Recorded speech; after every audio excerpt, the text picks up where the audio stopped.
দুঃখিত না, এরপরের যেই আমার মূল প্রশ্নটা ছিল যে কোন পরিস্থিতিতে ৭৫-এর 15ই আগস্ট হলো?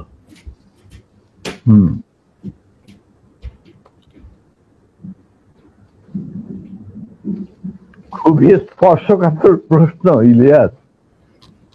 নিজের বাদ্য নিজে বাজানো অনেক সময় ঠিক হয় না, কিন্তু তুমি যখন প্রশ্ন করেই বসলে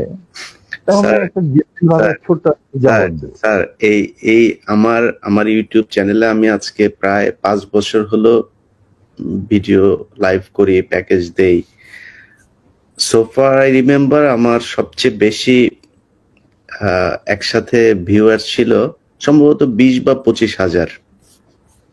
আমি মাত্র খেয়াল করলাম এই মুহূর্তে 1,70,000 মানুষ এট এ টাইমে ওয়াচিং আওয়ার ভিডিওস। এটা তো তোমার, the credit goes to you. No, credit goes to you, man. Goes to you. Well, I'm just well, যাকে হয় আল্লাহর ইচ্ছায় হয়। আমি একজন আমি এই জন্যই বললাম যে আপনার নিজের ঢোল আপনি যেটা মানে বাজানোর কথা বলছেন, আপনি তো বাজান নাই, 50 বছর চুপ ছিলেন। যেই স্বাধীনতা আপনারা এনে দিয়ে গিয়েছেন, সেই স্বাধীনতা না আসলে তো আজকের শেখ হাসিনা যে অবস্থায় দেশকে নিয়ে গিয়েছিল, সেই 75-এর পরে আরো হয়তো 2-1 বছর লাগতো শেখ মুজিবের সেখানে নিয়ে যেতে। তো আমাদেরকে এই যে উদ্ধার করে দিয়ে গিয়েছেন, এই কৃতজ্ঞতা বোধটা বাঙালি জাতির নেই, যে কারণে আজকে মেজর শরীফুল হক ডালিম বাংলাদেশের মাটিতে নেই। অথচ আপনাদেরকে সর্বোচ্চ সম্মাননা দিয়ে আমাদের দেশে রাখা দরকার ছিল, সেই সম্মানটুকু আমরা দেখাতে পারি নাই বলেই মাঝে মধ্যেই আবার 2024 আসে। তো আপনি ওইটা নিয়ে আমার মনে হয় দেরি তো অবশ্যই হয়েছে, কিন্তু আমাদের জানা উচিত, এই জাতি প্রতিটা মানুষ জানতে চায় কি হয়েছিল 75-এর 15ই আগস্ট। প্রথম কথাটা হচ্ছে যে 15ই আগস্ট কিন্তু কোনো বিচ্ছিন্ন ঘটনা না। এটা সূত্রপাত হয় মুক্তিযুদ্ধ চলাকালীন অবস্থায়। আমরা বুঝতে পেরেছিলাম যে বাংলাদেশের মুক্তিযুদ্ধটা অ্যাকচুয়ালি কাদের ইন্টারেস্টে হচ্ছে। এটাকে আমাদের ইন্টারেস্টে হচ্ছে যে আমরা আমাদের দেশ যুদ্ধ করে স্বাধীন করব, নাকি এটার পেছনে অন্য কোনো উদ্দেশ্য কাজ করছে। যখন 7 দফাতে চুক্তি করে নজরুল ইসলাম আর তাজউদ্দিনকে পারমিশন দেওয়া হলো to establish provisional government in Calcutta, এই 7টা ক্লজ পড়ে সাইন করার পর, দস্তখত করার পরে নজরুল ইসলাম সাহেব ফিট হয়ে পড়ে গিয়েছিলেন যে এটা তো একদম একটা দাস খর, যে আমরা ক্রমান্বয়ে ভারতের একটা করদ রাজ্য, তারপরে একটা অঙ্গরাজ্য হিসেবে অঙ্গরাজ্যে পরিণত হবে বাংলাদেশ, হবু বাংলাদেশ। আর ওই জয়েন্ট ডিক্লারেশন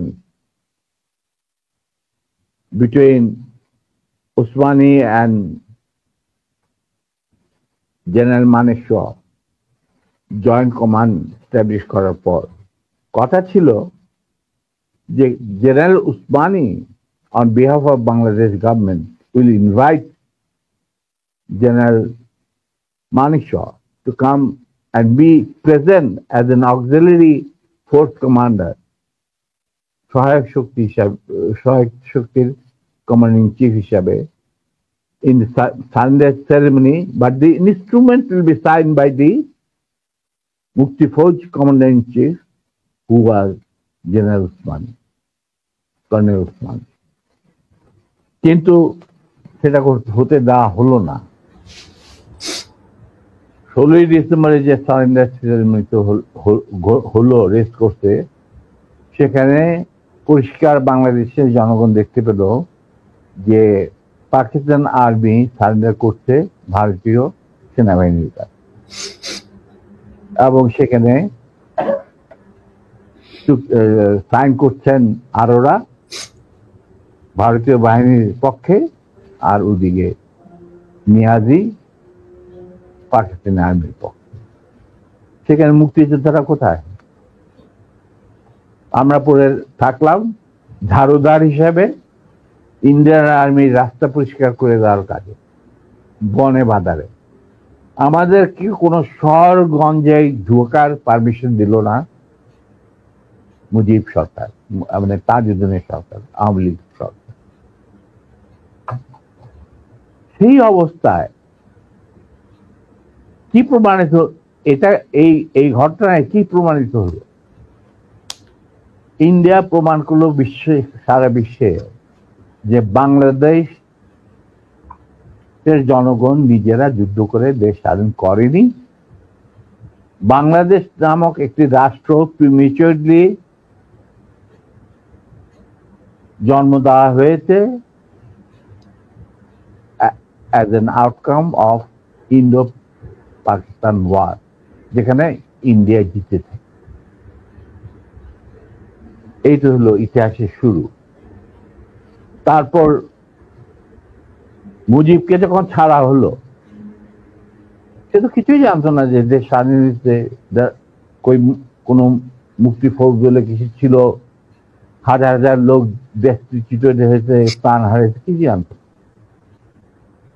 সে তাকে যখন ছেড়ে দেওয়া হলো, তখন ইন্দিরা গান্ধী তাকে পাকিস্তানে ফোন করে বলল যে, ফোন করলো মুজিব, ফোন করে বলল যে আমি দেশে ফিরে যাচ্ছি। তখন ইন্দিরা গান্ধী বলল, যাওয়ার আগে আপনার সাথে দেখা করে আমি আপনাকে কৃতজ্ঞতা জানতে চাই।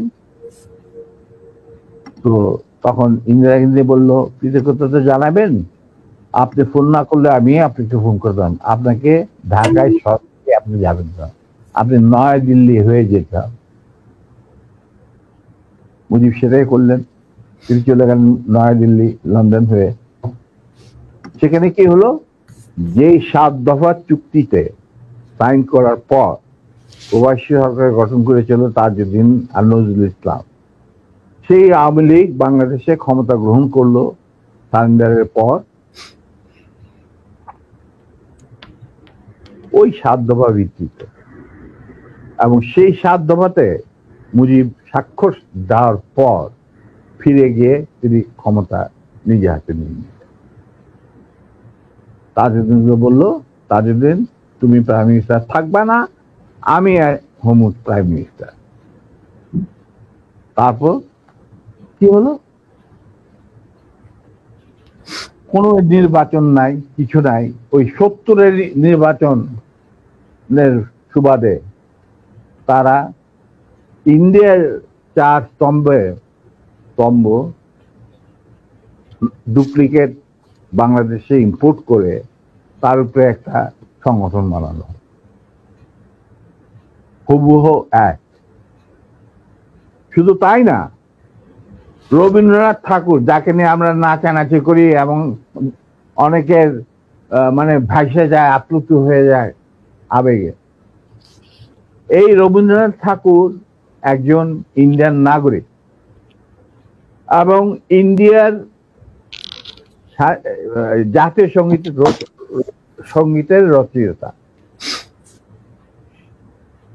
আমাদের দেশে তার চেয়েও প্রতিভাবান কবি কাজী নজরুল থাকা সত্ত্বেও আমরা সেই ভারতীয় নাগরিকের একটা গানকে আমাদের জাতির উপরে চাপে দেওয়া হলো জাতীয় সঙ্গীত। পৃথিবীর ইতিহাসে এমন কোন নজির আর দ্বিতীয়টা আছে বলে আমি মনে করি না। কেন কোন বাংলাদেশে যদি নজরুল ইসলামকে আমরা জাতীয় কবি আখ্যা দিয়ে থাকি, তাহলে নজরুল ইসলামের গান কেন হলো না? বা অন্য কারো গান হতে পারতো জাতীয় সঙ্গীত। ভালো ভালো কবি সাহিত্যিক ছিলেন আমাদের দেশে, কিন্তু পৃথিবীর ইতিহাসে কোথাও নাই যে বিদেশি এক নাগরিকে যে নাকি তার দেশের জাতীয় সঙ্গীত রচনা করেছে এবং আমাদের শুদ্ধ স্বাধীন বাংলাদেশে এসেও আমাদের জাতীয় সঙ্গীত রচনা করতে হবে। কি ধরনের কথা? That means you have nothing in your hand. তারপর মুজিবকে দিয়ে রক্ষী বাহিনী সৃষ্টি করলো ইন্ডিয়া। তারা বাংলাদেশের সামরিক বাহিনীকে দুর্বল করে একটা নামের মাত্র সামরিক বাহিনী, হাতে লণ্ঠন করে ঠনঠন, এই ধরনের একটা সেনাবাহিনী রাখবে। আর কারণ একটা সেনাবাহিনী তো রাখতেই হবে, কারণ যে কোনো জাতির মেরুদণ্ড হচ্ছে সেনাবাহিনী। ওই হাতে লণ্ঠন করে ঠনঠন, আর আসলে তার চেয়ে অনেক শক্তিশালী একটা বাহিনী গঠন করলো ইন্ডিয়া। স্যার, ওই যে 7 দফাটা আমরা তো ইতিহাস পড়ে, আমরা তো আসলে সাক্ষী না, আমরা পড়ে মানুষকে জানানোর চেষ্টা করেছি। আপনার স্মরণ আছে 7 দফাটার কথা কি কি ছিল? ওই দফায় যদি কয়েকটা গুরুত্বপূর্ণ জায়গা যদি মনে রাখেন। দেখো ভাই, আমি তো অ্যাকচুয়ালি 7 দফা একদম টোটো এগুলো আমার বইতে লেখা আছে।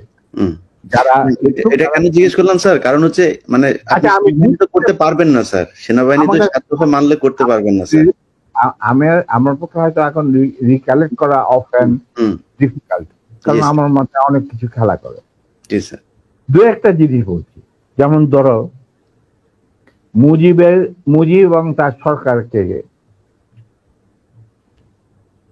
প্রোটেকশন দেওয়ার জন্য ইন্ডিয়ান আর্মি অবস্থান করবে বাংলাদেশ।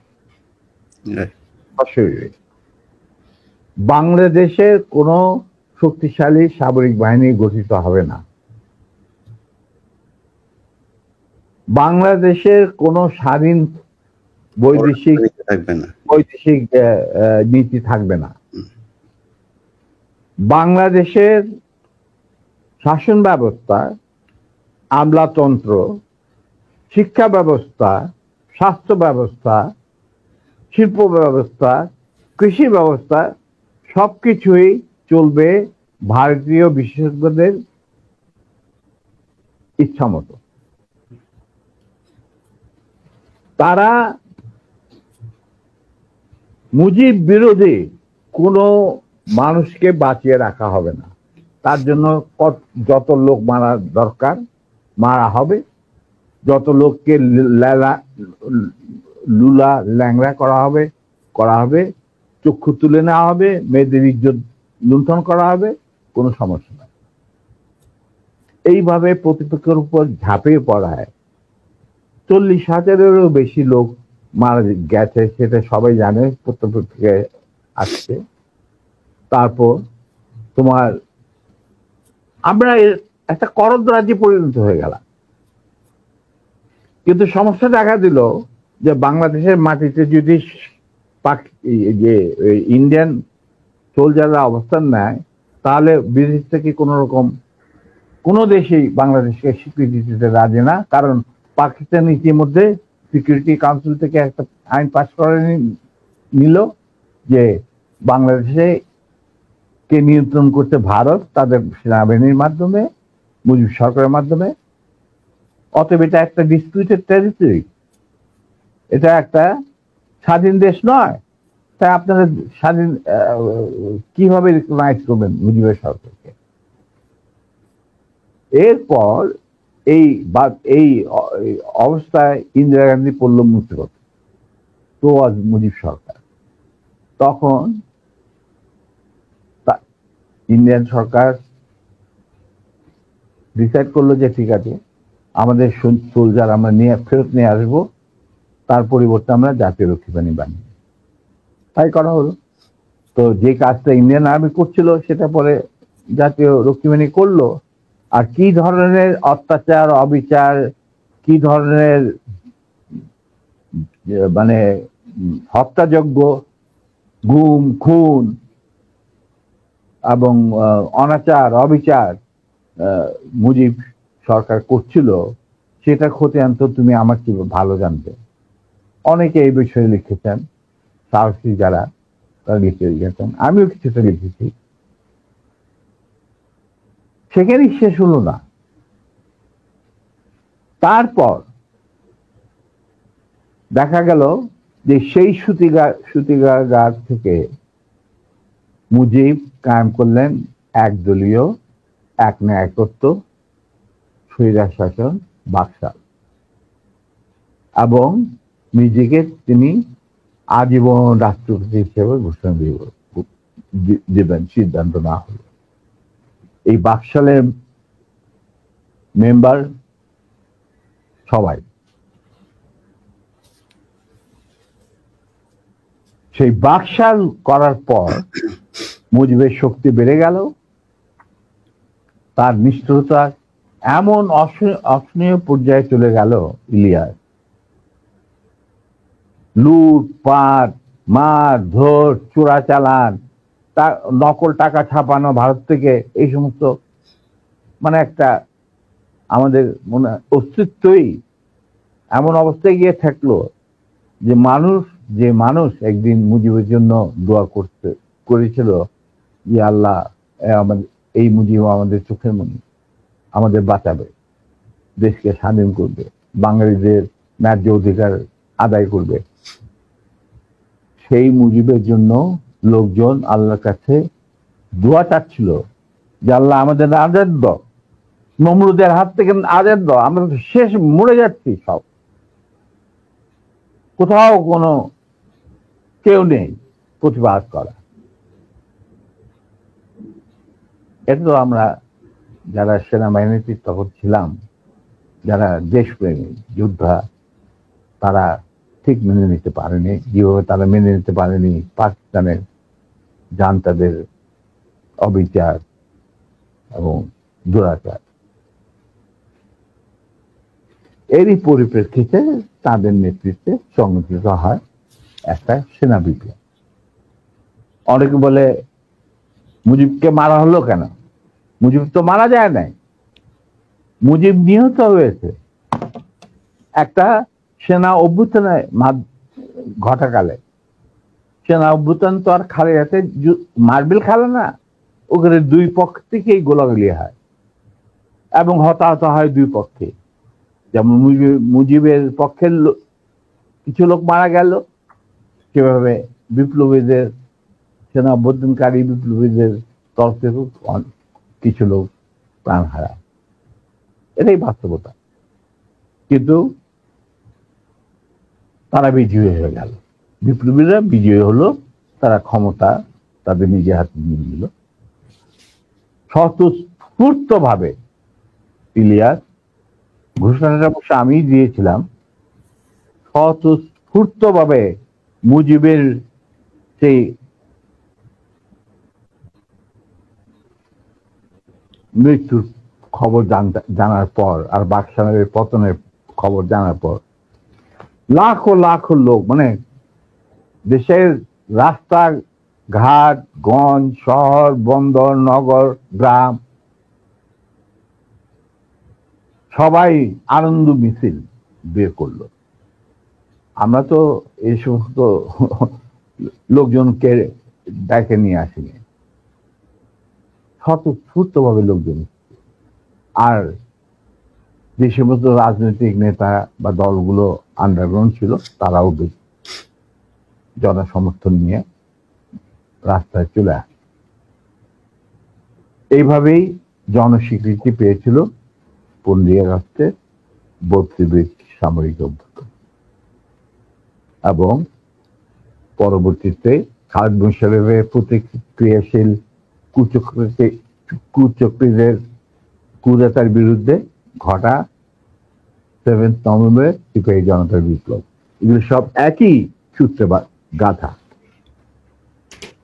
তো আমি বলবো যে আমাদের ফার্স্ট রিপাবলিক ছিল ফ্রান্স রেভলিউশনের পরিপ্রেক্ষিতে বলছি, ফার্স্ট রিপাবলিক ছিল 71 মুক্তিযুদ্ধ, তারই ধারাবাহিকতায় হয়েছে 75 আগস্ট বিপ্লব, তারই ধারাবাহিকায় থার্ড রিপাবলিক হয়েছে 1924 সালের ছাত্র জনতার গণ অভ্যুত্থান। এখন যেহেতু আমি বলেছি যে সম্পূর্ণ বিজয় আমাদের এখনো অর্জিত হয়নি, চলমান বিপ্লবের গতিধারায় সংগঠিত হবে চতুর্থ রিপাবলিক, মানে চতুর্থ বিপ্লব। আমি এবং আমার সাথী ভাইরা যারা এখনো বেঁচে আছেন, যে অবস্থাতেই আছেন, আমরা যদি আমাদের বর্তমান প্রজন্মের বিপ্লবীদের, ছাত্র জনতা, তাদের বিপ্লবী কাণ্ডে কোন রকম অবদান রাখতে পারি, আমাদের নিজস্ব অভিজ্ঞতা, যোগাযোগ থেকে, তাহলে আমরা সেটা করতে প্রস্তুত, পিছপা হব না ইনশাআল্লাহ। এবং আমরা তাদেরকে শ্রদ্ধা, সালাম এবং বিপ্লবী সালাম সাথে মন থেকে দোয়া করছি যে তাদের বিপ্লব যাতে ব্যর্থ না হয়, তারা যাতে বিজয় সংগঠিত করে বিজয় অর্জন করে, তারা যাতে একটা সুখী, সমৃদ্ধ, শক্তিশালী বাংলাদেশ গড়ে তুলে তাকে দুর্জয় ঘাঁটি হিসেবে স্থাপিত করতে পারে। এই আমার বক্তব্য। আচ্ছা, আমার চাওয়ার কিছু নাই স্যার, কিন্তু একটা কোশ্চেন, ধরেন আপনি যে বিপ্লবের কথা বললেন, ধরেন 24-এর বিপ্লবের যারা নেতৃত্ব দিয়েছে তারাও আমার এখানে কথা বলেছেন। আপনার লাইভে এই মুহূর্তে 4.5 লাখ মানুষ দেখছে, এবং আমি কমেন্টগুলো পড়ছিলাম, আমি বোঝার চেষ্টা করছিলাম যে আসলে কি। আমার মনে হয় এ পর্যন্ত কয়েক লাখ কমেন্টের মধ্যে বোধহয় 10টা কমেন্ট পড়েছে আপনাকে গালি দিয়েছে বা আমাকে গালি দিয়েছে। এত জনপ্রিয় একজন মানুষ, আপনি দেশ থেকে চলে যেতে হলো কেন স্যার? সেই কাহিনীতে এই মুহূর্তে যাওয়া ঠিক হবে কি? মাফ করে দিয়েছি। জিয়া রহমান আমাদেরই একজন ছিলেন। আচ্ছা, to be frank with you, উনি কোরআন শপথ নিয়ে আমাদের সাথে কাজ করতে রাজি ছিলেন, কিন্তু পরবর্তী পর্যায়ে তিনি তার নিয়ত থেকে সরে আসেন। তার জন্য তো আমরা দায়ী নয়, উনি দায়ী। এবং যদি ভালো করে থাকেন সেটা প্রাপ্য তিনি হয়তো পেয়েছেন, যদি খারাপ করে থাকেন সেটা আমাদের সাথে না চলায় যদি তার কিছু খারাপ হয়ে থাকে, তার জন্য তো আমরা দায়ী নেই। তবে হ্যাঁ, একটা সময়ে আমি যখন চীনে ছিলাম রাষ্ট্রদূত, তিনি আমার বাবা কিন্তু জিয়া রহমানের ক্যাবিনেটের সিনিয়র মিনিস্টার পদে নিযুক্ত ছিলেন। কারণ আমার বাবা মনে করতেন যে আমরা জিয়া রহমান সব এক, কিন্তু উনি ভেতরে খবর জানতেন না। জিয়া রহমান যখন দেখলো যে তিনি সেনা পরিষদের প্রায় 4000 লোককে মেরে ফেলেছেন,